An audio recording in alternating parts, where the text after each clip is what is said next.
అన్నదాత అన్నదాత మీ అన్నదాత చెమటోడ్చి ఆహారాన్నందించే రైతన్నా అనునిత్యం నీ కండదండగా నిలిచే నేస్తం ఎవరన్నా అన్నదాత అన్నదాత మీ అన్నదాత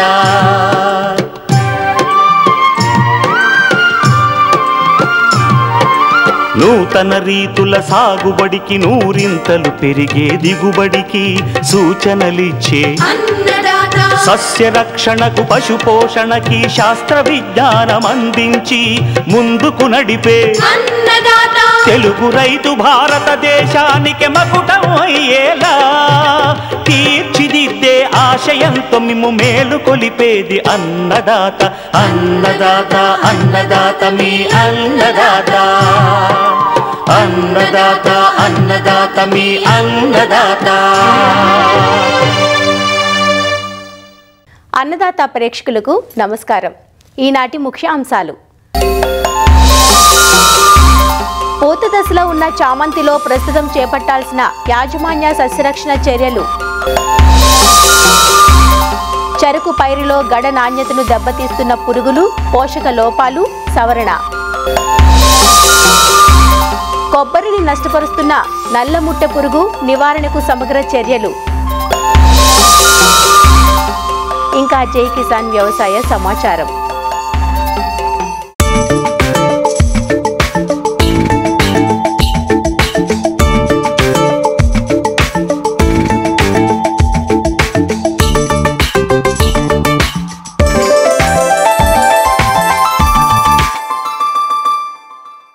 తీపిని పంచే వాణిజ్య పంటైన చెరకు సాగు ఇటీవలి కాలంలో పలు ఒడిదుడుకులను ఎదుర్కొంటోంది. సాగులో సమస్యలు ఒక కారణం కాగా ధరల ఆటుపోట్లు మరో కారణంగా కనిపిస్తాయి. తెలంగాణ జిల్లాలో సాగు చేసిన చెరకు పైరు ప్రస్తుతం గెడలు ఏర్పడే దశలో ఉంది. దీర్ఘకాలం పాటు పొలంలో ఉండే ఈ పంటలో పోషక లోపాలు ఎక్కువగా కనిపిస్తూ ఉంటాయి. వీటితో పాటు ప్రస్తుతం రసం పీల్చు పురుగుల ద్వారా వ్యాప్తి చెందే yellow leaf syndrome, woolly aphid, కాండం తొలుచు పురుగు, పిండి నల్లి, దూదేకుల పురుగుల దాడి పంటలో కనిపిస్తోంది. వీటి పట్ల ఏమాత్రం ఏమరపాటుగా ఉన్నా నష్టం అపారంగా ఉంటుంది. చెరకు గడ నాణ్యతను దెబ్బతీసే పురుగులు, పోషక లోపాల నివారణ గురించి సమాచారాన్ని మనకందిస్తున్నారు ప్రొఫెసర్ జయశంకర్, తెలంగాణ రాష్ట్ర వ్యవసాయ విశ్వవిద్యాలయం బసంతపూర్ వ్యవసాయ పరిశోధనా స్థానం ప్రధాన శాస్త్రవేత్త డాక్టర్ విజయ్ కుమార్. మన రాష్ట్రంలో చెరకు 40,000 హెక్టార్లలో సాగులో ఉంది. ప్రస్తుతము పంట ఏపుగా ఎదిగే దశలో ఉంది. అయితే ఇప్పుడు ఈ సందర్భంలో చూసుకున్నప్పుడు పంట పైన ఉన్నటువంటి పోషక యాజమాన్యము, అదేవిధంగా చీడపీడల యాజమాన్యము, ఈ రెండు కూడా చాలా ముఖ్యమైన అంశాలు. చెరకు పంట పండాలి అంటే కనుక ఎకరాకు 250 కిలోల నత్రజని కావాలా, 100 కిలోల భాస్వరం కావాలా, 110 కిలోల పొటాష్ ఎరువులను అవసరం తీసుకుంటూ ఉంటుంది. దీంతోపాటు ఈ 3 ఎరువులతో పాటు సూక్ష్మ పోషకాలు కూడా అవసరం పడుతుంటాయి. చాలా వరకు తోటల్లో కూడా మీరు గమనిస్తుంటారు ఈ ఇనుప ధాతు లోపము మరియు జింక్ ధాతు లోపము చాలా ఎక్కువగా కనబడుతూ ఉంటుంది. ఇటీవల కాలం లోపల ఈ 2 సూక్ష్మధాతులతో పాటు మ్యాంగనీస్ ధాతు లోపం కూడా అక్కడక్కడ కనబడతా ఉంది. సామాన్యంగా జింక్ ధాతు లోపం ముఖ్యంగా ఎలా వస్తుందంటే ఈ నెల మధ్య భాగం లోపల పసుపు రంగు మారటం, ఈ నెల ఆకుపచ్చతనంతో ఉండటము, ఇలాంటివన్నీ కూడా జింక్ ధాతు లోపాన్ని సూచిస్తుంది. ఈ జింక్ ధాతు లోపం వచ్చినప్పుడు జింక్ సల్ఫేట్ అనే మందును 2 గ్రాములు 1 లీటర్ నీటి లోపల కలుపుకొని పంట పైన పిచికారీ చేసుకున్నట్టయితే ఇది 15 రోజుల వ్యవధి లోపల 2 సార్లు ఆకులు పూర్తిగా తడిచే విధంగా పిచికారీ చేసుకున్నట్టయితే జింక్ ధాతు లోపం సవరించవచ్చు. కొన్ని సందర్భాల లోపల మోడెం అంటే 2వ తోట 3వ తోట చేస్తున్నప్పుడు సర్వసాధారణంగా ఇనుప ధాతు లోపం వస్తూ ఉంటుంది. ఇనుప ధాతు లోపం ఎలా వస్తుందంటే ఆకులన్నీ కూడా ఆకుపచ్చదనం కోల్పోయి ఆకులన్నీ కూడా తెల్లగా పేపర్ లీఫ్ లాగా అయిపోతూ ఉంటుంది. ఇనుప ధాతు లోపం సూక్ష్మ ధాతు లోపం లోపించినప్పుడు పంట పైన 5 గ్రాముల అన్నవేది 2 గ్రాముల నిమ్మ ఉప్పు 1 లీటర్ నీటి లోపల కలుపుకొని పంట పైన పిచికారీ చేసుకున్నప్పుడు ఇనుప ధాతు లోపము సవరించడానికి ఆస్కారం ఉంది. కాకపోతే ఇది కూడా తప్పనిసరిగా 15 రోజుల వ్యవధి లోపల 2 సార్లు పంట పైన పిచికారీ చేసుకున్నప్పుడే ఈ లోపాన్ని సవరించడానికి ఆస్కారం ఎక్కువగా ఉంటుంది. మ్యాంగనీస్ ధాతు లోపం కూడా మనకు సర్వసాధారణంగా పంట ఏపుగా ఎదిగే దశ లోపల కనబడుతూ ఉంటుంది. సో ఈ దశ లోపల మ్యాంగనీస్ లోపం వచ్చినప్పుడు మ్యాంగనీస్ సల్ఫేట్ అనే మందుని 5 గ్రాములు 1 లీటర్ నీటి లోపల పంట పైన పిచికారీ చేసుకున్నట్టయితే ఈ మ్యాంగనీస్ లోపం కూడా సవరించుకోవడానికి ఆస్కారం ఉంది. చీడపీడల విషయానికి వచ్చినట్టయితే చాలా రోజుల వరకు మబ్బులుగా ఉన్నప్పుడు కొన్ని రకాల రోగాలు మనకు కనబడుతూ ఉంటాయి. అంటే ఆకుల లోపల పసుపు రంగు మారటం, ఈయన భాగం అంతా కూడా పసుపు రంగుగా ఉంటుంది. ఈ మధ్య భాగం అంతా కూడా ఆకుపచ్చ రంగుతో ఉంటుంది. దీన్నే హెల్లో లీఫ్ సిండ్రోమ్ అంటారు. ఈ హెల్లో లీఫ్ సిండ్రోమ్ అనేది చాలా డేంజరస్ తెగులు. ఇది సామాన్యంగా సర్వసాధారణంగా ఈ రావడానికి కారణం ఒక పురుగు. మబ్బులతో కూడినప్పుడు ఈ చిరుజల్లులు పడుతున్నప్పుడు ఒక రసం పీల్చే పురుగు వస్తుంది మొక్కలపైన. ఈ రసం పీల్చే పురుగుల వలన ఇలాంటి ఈ వైరస్ తెగులు రావడం కూడా మనం చూస్తూ ఉంటాం. కొన్ని రకాల్లో ఏంటంటే ఈ తెగులు వచ్చినా కానీ కూడా మళ్ళీ వర్షాలు బాగా పడినప్పుడు సర్వసాధారణం అయిపోతుంది. కాకపోతే కొన్ని తట్టుకునే రకాలు ఉన్నాయి, కొన్ని లోబడే రకాలు కూడా ఉన్నాయి. కొన్ని లోబడే రకాలు ఏంటంటే ఎక్కువ వచ్చినప్పుడు ఎగుదల కుంటుపడి పైన భాగం అంతా కూడా కుచ్చులుగా ఏర్పడి ఆ కుచ్చులుగా వచ్చినప్పుడు ఆ పైన ఉన్నటువంటి మూవు ఎదుగుదల ఆగిపోవడం కూడా మనం చూస్తూ ఉంటాం. ఈ తెగులు అనేది ఒక పురుగు ద్వారా సంక్రమిస్తుంది కాబట్టి ఈ పురుగుని నివారించుకోవడానికి మనకు 1.6 మిల్లీలీటర్ల మోనోక్రోటోఫాస్ అనే మందుని 1 లీటర్ నీటి లోపల కలుపుకొని ఈ పై భాగంలో ఉన్నటువంటి ఆకులను పూర్తిగా తడిచే విధంగా మనం పిచికారీ చేసుకున్నట్టయితే చాలా వరకు కూడా మనకు ఈ తెగులు రాకుండా కూడా నివారించుకోవడానికి ఆస్కారం ఎక్కువగా ఉంటుంది. అయితే బాగా ఎక్కువ లోనైనటువంటి తోటల లోపల ఈ గడల్ని విత్తనంగా కింద తీసుకోకుండా ఉండడం జాగ్రత్త పడాలి. ఎందుకంటే ఈ విత్తనం లోపల వైరస్ తెగులు లోపించి ఉంటుంది కాబట్టి అది తర్వాత వచ్చే పంట పైన కూడా దీని ప్రభావం చూపుతుంది. కాబట్టి తప్పనిసరిగా ఈ తోటని విత్తనం కింద సేకరించకుండా జాగ్రత్త పడాల్సిన అవసరం ఉంటుంది. ఇది ముఖ్యంగా హెల్లో లీఫ్ సిండ్రోమ్ అంటాము. దీంతోపాటు ఇంకొకటి చీడపీడల విషయానికి వచ్చినట్టయితే ఈ దశ లోపల వైట్ ఊలీ ఎఫిడ్ అని కూడా మనం చూస్తూ ఉంటాం. ఈ వైట్ ఊలీ ఎఫిడ్ ఏం చేస్తుందంటే ఆకుల అడుగుభాగాలో చేరి ఆకుల్లో ఉన్నటువంటి రసానంతా పీల్చివేస్తూ అది ఒక విసర్జిస్తుంది. ఒక ఆకుల పైన విసర్జించడం వల్ల ఆకులన్నీ కూడా నల్లగా మారిపోతాయి, సూటి మోడ్లో వచ్చినట్టు మారిపోతాయి. ఈ ఆకుల అడుగు భాగాల్లో ఈ తెగులు రావడం వల్ల దీనిలో నుంచి వచ్చే పాలు కూడా చక్కెరకు పనికిరావు, రసనాణ్యత మొత్తం కోల్పోతుంది. దీంతోపాటు దిగుబడి కూడా చాలా వరకు కూడా నష్టం ఏర్పడుతూ ఉంటుంది. ఇక్కడ పనిచేస్తున్నటువంటి కూలీలు కూడా ఎప్పుడైతే ఈ పురుగు వాళ్ళ మీద పడుతుందో ఒక రకమైన దురద వస్తూ ఉంది. వైట్ ఊలీ ఎఫిడ్ అని మీకు ఆకుల అడుగుభాగాల్లో కనబడుతుందో అప్పుడు తప్పనిసరిగా ఈ మోనోక్రోటోఫాస్ అనే మందుని 1.6 మిల్లీలీటర్ 1 లీటర్ నీటిలో కలుపుకొని పంట ఆ వెనక ఆకుల అడుగుభాగంలో ఉన్నటువంటి పురుగు పైన పిచికారీ చేసుకున్నట్టయితే చాలా వరకు కూడా ఈ తెగులు నివారించడానికి ఆస్కారం ఎక్కువగా ఉంటుంది. ఇంకొకటి ఏంటంటే కొన్ని సందర్భం లోపల ఎక్కడక్కడ బెట్ట పరిస్థితుల్లో ఉన్నప్పుడు ఇంటర్నోడల్ బోరర్ అంటే కాండం తొలుచు పురుగు అనేది మనం చూస్తూ ఉంటాం. అంటే ఇది కాండం లోపలి భాగంలో ఉండి ఎదుగుదల అనేది కుంటుపరుస్తూ ఉంటుంది. దీనివల్ల పక్కగా వచ్చేటువంటి కనుపులన్నీ కూడా మళ్ళీ మొలకెత్తడము, పైకి వెళ్ళవలసిన గడ వెళ్ళకపోవడము ఇలాంటివన్నీ కూడా మనం చూస్తూ ఉంటాం. ఈ ఇంటర్నోడల్ బోరర్ వచ్చినప్పుడు ఈ క్లోరాంత్రిన్ నీలిపోల్ అనే మందుని 0.3 ml మందుని 1 లీటర్ నీటి లోపల కలుపుకొని ఇది తప్పనిసరిగా 2 సార్లు 15 రోజుల వ్యవధిలోపు 2 సార్లు పిచికారీ చేసుకున్నట్టయితే ఈ పురుగుని మనకు నివారించుకోవడానికి ఆస్కారం ఎక్కువగా ఉంటుంది. కొన్ని తోటల లోపల బాగా గాలి ఆడని తోటల లోపల ఈ గడ పైన పిండి నల్లి కూడా మనం చూస్తూ ఉంటాం. ఈ పిండి నల్లి ఆకుల గడ భాగం లోపల గడలో ఉన్నటువంటి రసాన్ని పీల్చివేసేసి అక్కడ గడంతా కూడా పుచ్చిపోయినట్టు కూడా చేస్తూ ఉంటుంది. సో ఈ పిండి నల్లి వలన చాలా వరకు గడలో ఉన్నటువంటి రసనాణ్యత దెబ్బతింటము, దిగుబడి గడలు సన్నగా మారటము, దిగుబడి పరంగా తగ్గిపోవడము ఇలాంటివన్నీ కూడా మనం గమనిస్తూ ఉంటాం. ఈ పిండి నల్లి నివారించుకోవడానికి క్లోరోఫైరిఫాస్ 2 మిల్లీలీటర్లు 1 లీటర్ నీటి లోపల పంట పైన మనము పిచికారీ చేసుకున్నట్టయితే చాలా వరకు కూడా మనకు పిండి నల్లి నివారించుకోవడానికి ఆస్కారము ఎక్కువగా ఉంది.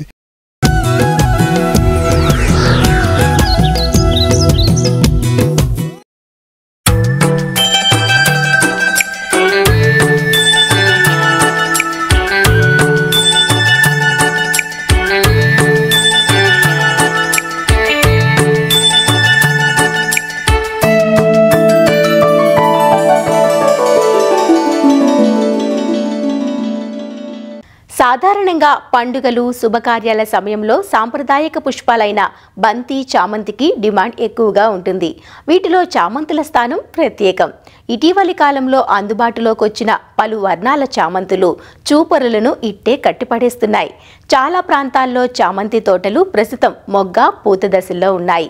ఒక్కోసారి వాతావరణ పరిస్థితులు అనుకూలించుకో మరే కారణం వలనో పూలు ఆలస్యంగా కానీ త్వరగా కానీ వచ్చి డిమాండ్ లేని సమయంలో పూలు మార్కెట్ను చేరితే రైతు నష్టపోవలసి వస్తుంది.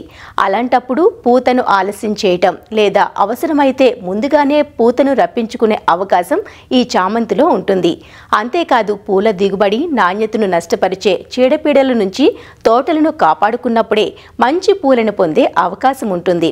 మొగ్గ పూత దశలో ఉన్న చామంతిలో చేపట్టాల్సిన యాజమాన్య సస్యరక్షణ చర్యలు వివరిస్తున్నారు వైఎస్ఆర్ ఉద్యాన విశ్వవిద్యాలయం కొవ్వూరు ఉద్యాన పరిశోధనా స్థానం శాస్త్రవేత్త డాక్టర్ రవీంద్ర కుమార్. ప్రస్తుతం శీతాకాల పరిస్థితులు నెలకొని ఉన్నాయి. దీనిలో ముఖ్యంగా పగటి ఉష్ణోగ్రతలు కానీ రాత్రి ఉష్ణోగ్రతలు కానీ చాలా తక్కువగా నమోదవుతూ దీర్ఘకాలిక రాత్రి సమయం ఉండి పగటి సమయం తక్కువగా ఉండడం చేత చామంతులన్నీ కూడా మనకి పూమొగ్గలు ఏర్పడే దశలోను అదేవిధంగా పువ్వు కోత దశల్లోనూ కూడా అనేక ప్రాంతాల్లో మనకి కనిపిస్తూ ఉన్నాయండి. చామంతుల్లో మనకి 16 గంటల అంతకన్నా ఎక్కువ పగటి సమయం ఉన్నప్పుడు మాత్రమే వాటిలో శాఖీ పెరుగుదల అనేది బాగుంటుంది. లేనప్పుడు చిన్న మొక్కల నుంచి బాగా పెరిగిన పెద్ద మొక్కల వరకు కూడా శీతాకాలంలో ఉండేటువంటి అనుకూలమైన పరిస్థితులు అంటే రాత్రి సమయం ఎక్కువగా ఉండి పగటి సమయం తక్కువగా ఉండడం చేత మొక్క దశలోనే ఈ పూమొగ్గలు ఏర్పడి దిగుబడి అనేది బాగా తక్కువగా ఉంటుంది. అదేవిధంగా పూల నాణ్యత కూడా అంత అనువుగా ఉండదు. కాబట్టి రైతులు ఎక్కువ శాఖీ ఉత్పత్తి కోసము తప్పనిసరిగా రాత్రి సమయంలో ఈ ఆర్టిఫిషియల్ లైట్లు అంటే కృత్రిమంగా మనం ఈ లైట్లను ఏర్పాటు చేసుకోవడం ద్వారా ఈ శాఖీ పెరుగుదలను పెంపొందించి ఈ పూమొగ్గలు ఏర్పడడాన్ని నిరోధించవచ్చు. దానికి గాను మనం తప్పనిసరిగా మనం వేసుకునే రకాన్ని అనుసరించి 35 నుంచి 60 రోజుల పాటు అంటే నవంబర్ డిసెంబర్ నెలలో మనం ఈ లైటింగ్ ఏర్పాటు చేసుకోవడం ద్వారా మనకి ఈ పూమొగ్గలు అనేవి ఏర్పడము తగ్గి ఈ శాఖీ పెరుగుదల అనేది మనకి బాగా పెరగడం జరుగుతుంది.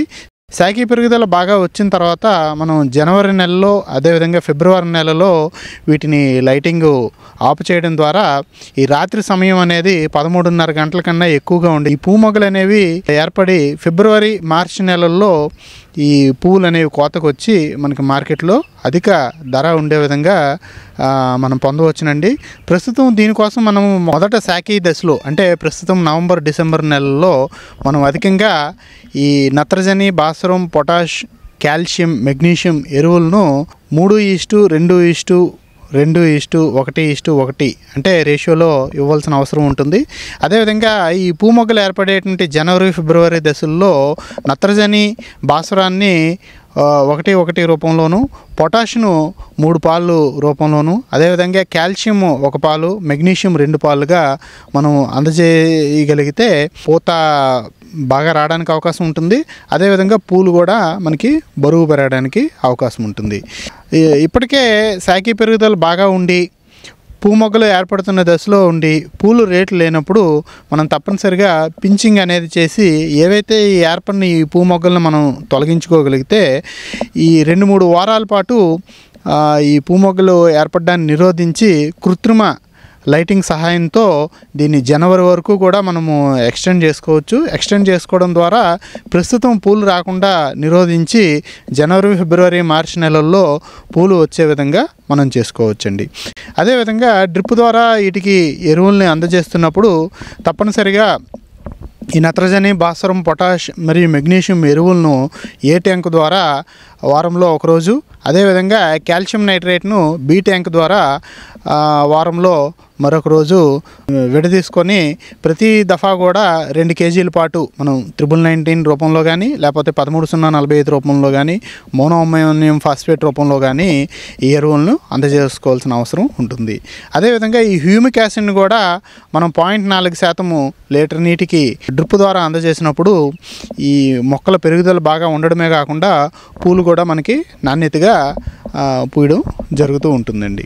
శాఖీ దశలో కానీ లేకపోతే ఈ పుష్పించేటువంటి శీతాకాలం దశలో ఈ త్రిప్స్ అంటే కోడిపేను పురుగులు అంటాము. ఈ త్రిప్స్ అనేవి అధికంగా ఆశించి పూల యొక్క నాణ్యతను మనకి దెబ్బతీయడం జరుగుతుంది. అదేవిధంగా సిల్వర్ కలర్ బ్లాచెస్ మనకి ఈ పువ్వు మొగ్గల మీద కనిపిస్తాయి. విచ్చుకున్నటువంటి పువ్వు మొగ్గలు కూడా మనకి త్రిప్స్ ఆశించడం వల్ల నల్లగా మాడిపోతాయి.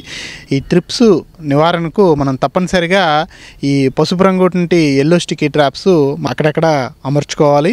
అంతేకాకుండా వేప నూనెని మొట్టమొదటిసారిగా మనం ఈ త్రిప్స్ యొక్క పాపులేషన్ గమనించగానే పిచికారీ చేసుకోవడం ద్వారా చాలా వరకు నివారణ చేసుకోవచ్చు. సమస్య చాలా ఎక్కువగా అధికంగా అనిపించినప్పుడు ఫిప్రోనిల్ కానీ థయోమితాగ్జామ్ కానీ స్పైనోస్పాడ్ కానీ ఇలాంటి మందులను మనం పిచికారీ చేసుకోవడం ద్వారా ఈ త్రిప్స్ యొక్క పాపులేషన్ మనం తగ్గించుకోవచ్చు. ఇంకా తెగులు విషయానికి వస్తే ఈ సమయంలో ఎక్కువగా మనకి ఈ ఆకుమచ్చ తెగులు ఎక్కువగా కనిపించడం జరుగుతుంది. ఈ తెగులు వచ్చినప్పుడు మన ఆకుల అంచులన్నీ కూడా మాడిపోయినట్టుగా మనకి కనిపిస్తాయి. దీని నివారణకు మనం మ్యాంకోజెబ్ మందు ద్వారా నివారణ చేసుకోవచ్చు. లేదా మ్యాంకోజెబ్ మెటలాక్సిల్ కలిగినటువంటి మందులను కలిపి ఉన్నటువంటి మందులను కూడా పిచికారీ చేయడం ద్వారా ఈ ఆకుమచ్చ తెగులును సమర్థవంతంగా నివారణ చేసుకోవచ్చు. ఈ రకమైనటువంటి సస్యరక్షణ చర్యలు, అదేవిధంగా పంట యొక్క ఆఫ్ సీజన్ ప్రొడక్షన్ ప్రాక్టీసెస్ పాటించినట్లయితే జనవరి నుంచి మార్చి వరకు కూడా పెళ్ళిళ్ళు అధికంగా ఉండేటువంటి ఈ సీజన్లో ఈ చామంతి పూలను ఉత్పత్తి చేయడం ద్వారా అధిక లాభాలను ఆర్జించడానికి అవకాశం ఉంటుందండి.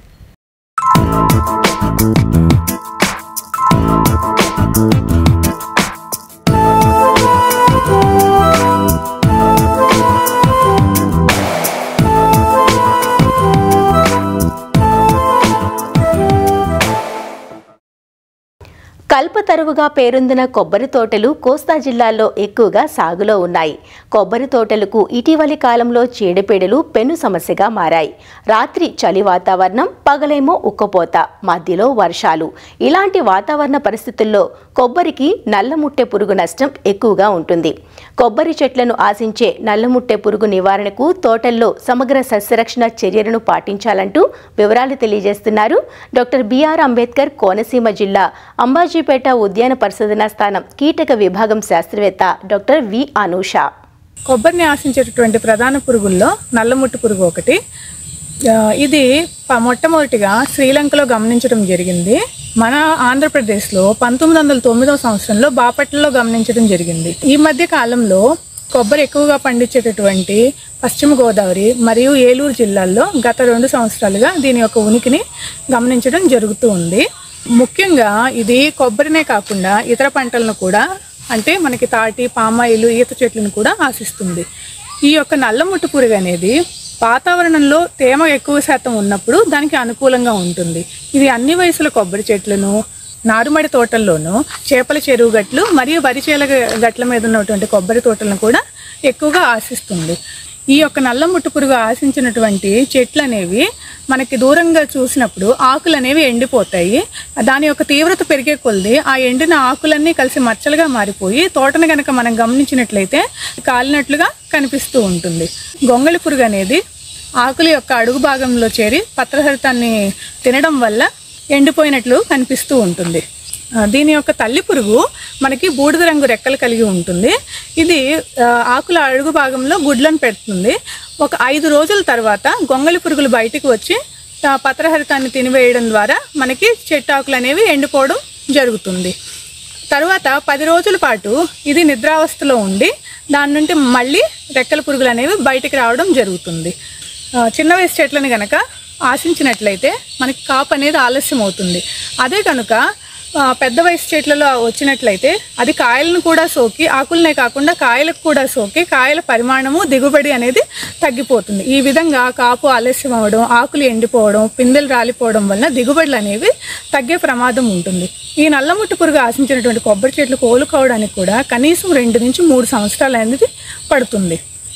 దానికోసము మనము సమగ్ర సస్యరక్షణ చర్యలు అనేవి చేపట్టాలి. అందులో ముఖ్యంగా తక్కువ స్థాయిలో ఉన్నప్పుడు, అంటే చెట్టుకి 1-2 ఆకులు మాత్రమే ఎండినప్పుడు బదనికలు అనేవి విడుదల చేసుకోవాలి. జీవ నియంత్రణ పద్ధతుల్లో భాగంగా డాక్టర్ వైఎస్ఆర్హెచ్ ఉద్యాన పరిశోధనా కేంద్రంలోని జీవ నియంత్రణ ప్రయోగశాలలో ఈ నల్లముట్టు పురుగు నివారణకు బదనికలు అనేవి లభిస్తాయి. బ్రేకాన్ బదనికని చెట్టుకు 30 చొప్పున, లేదంటే గొనియోజస్ బదనికని చెట్టుకి 20 చొప్పున విడుదల చేసుకోవాలి. ఈ విధంగా ఎకరానికి 10% మొక్కలకు గనక విడుదల చేసుకున్నట్లయితే మనం సత్ఫలితాలని పొందవచ్చు. అంతేకాకుండా ఈ యొక్క నల్లముట్టు పురుగు ఆశించడం వలన చెట్టు అనేది కోలుకోవడానికి టైం పడుతుంది కాబట్టి సరైనటువంటి పోషక యాజమాన్యం అనేది చేయాలి. మనం సిఫారసు చేసిన మేరకు ఎరువులను వాడుకొని నీటిని కనుక పెట్టుకున్నట్లయితే మొక్కలు త్వరగా కోలుకునే అవకాశం ఉంటుంది. కొబ్బరి చెట్టు చుట్టూ ఉండే తాటి చెట్ల మీద కూడా మనం మిత్ర పురుగులను విడుదల చేసుకోవడం ద్వారా దీన్ని అరికట్టవచ్చు. ఈ విధంగా సమగ్ర సస్యరక్షణ చర్యలను చేపట్టి రైతు సోదరులు ఈ నల్లముట్టు పురుగును నియంత్రించుకోవచ్చు.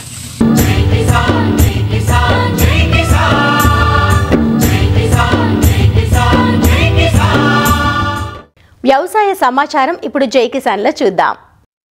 మామిడి మొక్కలను అంటుకట్టడంలో 2 దశాబ్దాల అనుభవం ఉన్నప్పటికీ సరైన ఆదరణ లభించడం లేదంటూ ఖమ్మం జిల్లా కూసుమంచి మండలం లోక్యా తండాకు చెందిన రైతులు వాపోతున్నారు. సంప్రదాయ పంటలతో నష్టాలు చవిచూసిన రైతులు అంట్ల ఉత్పత్తి దిశగా అడుగులు వేస్తే ఇందులోనూ నష్టాలు తప్పడం లేదంటూ వాపోతున్నారు. ఇక్కడి తండాలో సుమారు 70 నర్సరీల్లో ఏటా 70 లక్షల నుంచి కోటి వరకు మొక్కలు ఉత్పత్తి చేస్తుంటారు. వేసవిలో నిజామాబాద్, మెదక్ తదితర ప్రాంతాలకు వెళ్లి మామిడి టెంకలు సేకరిస్తారు.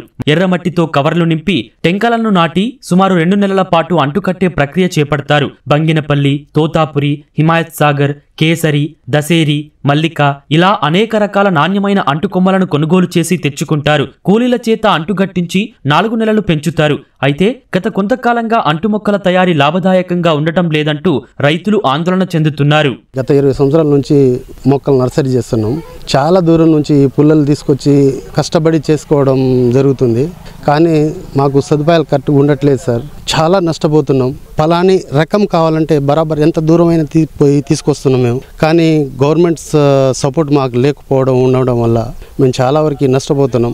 ఈ మొక్క తయారవడానికి మాకు 18.5 నుంచి 19 రూపాయలు పడుతుంది సార్. ఈ మొక్కని మేము దళారులకు అమ్ముతున్నాం. వాళ్ళు దీన్ని తయారు చేసి 50 రూపాయల్లో తయారు చేసి కమ్సే కమ్ 130 రూపాయలకి గవర్నమెంట్కి ఇస్తున్నారు. అదే అంతా కాకుండా అదే 100 రూపాయలు మాకు ఇచ్చేయండి.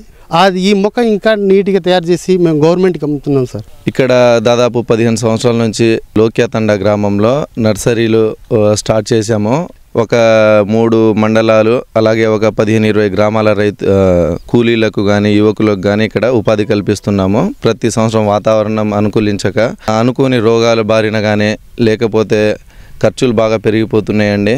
మాకు గవర్నమెంట్ నుంచి ఎటువంటి సపోర్ట్ లేకపోవడం వల్ల మాకు వేరే ఆప్షన్ లేకపోవడం వల్ల మేము దళారులకే అమ్మాల్సి వస్తుందండి. ఒక మొక్క తయారు చేయడానికి దాదాపు 15 నుంచి 20 రూపాయలు వస్తుంది. 1,00,000 మొక్కలు పెడితే మనకు 30-40% తరుగుపోతుందండి. 20 లక్షలు ఖర్చు వస్తుంది. ప్రతి 1,00,000 మొక్కల పెంపకానికి 18 నుంచి 20 లక్షల వరకు పెట్టుబడులు పెడుతున్నారు. ఇంత ఖర్చు చేస్తున్నా సమీప వ్యాపారులకు ఒక్కో మొక్క 25 రూపాయలకే విక్రయించాల్సి వస్తోందని వాపోతున్నారు. గత 20 సంవత్సరాల నుంచి మా గ్రామంలో ఈ మామిడి మొక్కల నర్సరీ అనేది చేస్తున్నామండి. వీటికి సంబంధించింది మామిడి టెంకాయలు మన నిజామాబాదు, మెదక్, మహబూబ్ నగర్ నుంచి తీసుకొస్తున్నాము. తీసుకొచ్చిన తర్వాత మా దగ్గర బ్యాగులలో వేసి సుమారు 2 నెలల తర్వాత అది అంటు మొక్కకు వస్తుందండి. అప్పుడు ఇతర రాష్ట్రాలకు వెళ్ళి మాకు కావాల్సిన వెరైటీస్ అంటే సుమారు మన దగ్గర ఒక 20 నుంచి 30 వెరైటీస్ దొరుకుతుందండి. ఇతర రాష్ట్రాలకు వెళ్ళి ఇటు రాయలసీమ కానీ, ఇటు కర్ణాటక కానీ, ఇటు మహారాష్ట్ర కానీ ఇంకా ఇతర ప్రదేశాలకు వెళ్ళి అంటుపుల్లలు తీసుకొచ్చి ఈ మామిడి రకాలు అనేది అన్నీ తయారు చేస్తున్నామండి. గ్రాఫ్టింగ్ వర్షాకాలంలో వస్తుంది కాబట్టి ఈ వర్షాల వల్ల అనేకమైన ఇబ్బందులు కలుగుతుంది మాకు. మనం తీసుకొచ్చినటువంటి పుల్లలు అన్నీ సక్రమంగా అంటే వర్షానికి దెబ్బతిని చాలా ఇబ్బందికరంగా ఉందండి. వీటికి మేమైతే 100కు 100% పెట్టుబడి పెడుతున్నాము. మాకు చేతికి వచ్చేసరికి ఒక 50 నుంచి 60% వస్తుంది. మేము ప్రజెంట్లీ ప్రైవేట్గా ఈ వ్యవస్థ నడిపిస్తున్నాం. కానీ ప్రైవేటీకరణలో మేము ఇబ్బందులు పడుతున్నాం, చాలా నష్టపోతున్నాం. ప్రభుత్వం మమ్మల్ని గుర్తించి మమ్మల్ని కొద్దిగా ఆదుకునేటట్టు చేయాలని కోరుకుంటున్నాం అండి. మేము గత 20 సంవత్సరాల నుంచి మామిడి మొక్కలు పెంచుతున్నాం. ఇది తీసుకొచ్చే ఈ మామిడి పీసులు అనేది నిజామాబాద్ డిస్టిక్, మహబూబ్ నగర్ డిస్టిక్, అక్కడ నుంచి ఆంసూర్కు పోయే మామిడి పీసులు తీసుకొచ్చి ఎంతో కష్టపడి గత 20 సంవత్సరాల నుంచి మామిడి మొక్కల్ని పెంచుతున్నాం. ఎంతో దూరం నుంచి వెళ్ళి చుట్టుపక్కల ఉన్న రాష్ట్రాలు చిత్తూరు, మహారాష్ట్ర వెళ్ళి దానికి కావాల్సిన రకాలు తీసుకొచ్చి గ్రాఫ్టింగ్ చేస్తున్నాం. ఈ వర్షానికి ఫెయిల్యూర్ అనేది చాలా పోతున్నాయి. మేము మామిడి మొక్కలు నర్సరీలో పెడతా ఉంటాం. అన్ని రకాలు అన్ని విధంగా దొరికేటట్టు మేము సొంతంగా తయారు చేసి కడతా ఉంటామండి. మేము కష్టపడతాం. వాస్తవానికి మాకు ఒక పుల్ల 2 రూపాయలు, ఒక అంటుకు 2 రూపాయలు ఇస్తారండి రైతులు కట్టిన వాటికి. తమ తండాలో నర్సరీ ఏర్పాటుతో పలువురికి ఉపాధి కల్పిస్తున్నామని, ప్రభుత్వం నేరుగా తమ వద్దనే మొక్కలు కొనుగోలు చేసి రైతులకు అందిస్తే తమ జీవనం మెరుగుపడుతుందంటూ వారు కోరుతున్నారు. మరిన్ని విభిన్న అంశాలతో రేపటి అన్నదాతలో మళ్ళీ కలుసుకుందాం. నమస్కారం. అన్నదాతలు తమ సందేహాలు, సమస్యలను 1800-425-4085 టోల్ ఫ్రీ నంబర్లో ఉదయం 10 నుంచి 11 గంటల మధ్య పని దినాలలో సంప్రదించగలరు. ఈ కార్యక్రమాన్ని యూట్యూబ్లో www.youtube.com/annadata ETV లింక్ ద్వారా వీక్షించవచ్చు.